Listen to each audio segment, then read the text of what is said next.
Family, I had this question a couple of times actually. Families with little ones with milk allergies, just asking about using specialist formulas in food. So there is a natural sort of tendency to do this, and there's two ways of thinking about this, and so it's just, there's no right or wrong. However, when you have a baby with cow's milk protein allergy, they want a specialist formula. Of course, when it comes to weaning, there's lots to think about, making sure that you're avoiding milk in all forms, but also making sure that you are exposing your baby to plenty of variety, make sure you're getting all those nutrients in. Thinking about some of the sort of fortified, so foods and drinks that have the calcium, the iodine added into them to make sure that your baby is getting a varied diet. But we also want to make sure that you are kind of preparing for the future. Yeah, so during the weaning process, that's one thing, but you also want to think forward. And I'll always encourage parents to do this because I work with families across all ages. You know, you can get it all in the weaning process and it's like, oh, it's brilliant, I'm putting formula into the food, they're getting everything they need.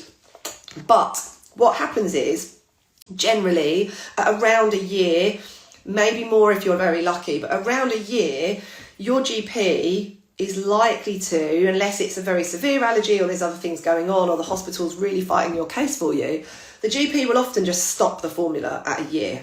And for anyone that has a child on dairy-free formula, if you've ever tasted it, it tastes very unusual. They really do taste quite unusual. And so many parents will say to me, oh my God, it tastes disgusting. I can't believe my baby drinks this. And it's just because very early, you know, if you start them very early on, they're adjusted to that flavour. That's all they know.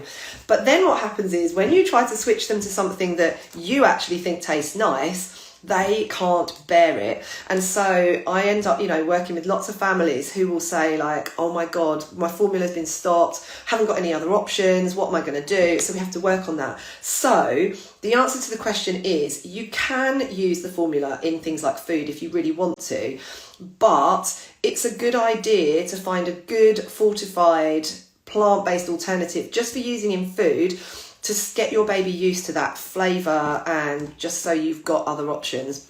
When you do use those kind of milks, there's a couple of things to think about. Look, definitely don't use organic because it won't have any vitamins added to it. Make sure you use one with calcium. If you can, get one with iodine in it. There's plenty around nowadays. And when you use them, give it a really good shake up because all the vitamins sink to the bottom and you need to give it a good shake so that every time you use it, you're getting some of those nutrients. Otherwise, it's essentially a cup of water for most of them.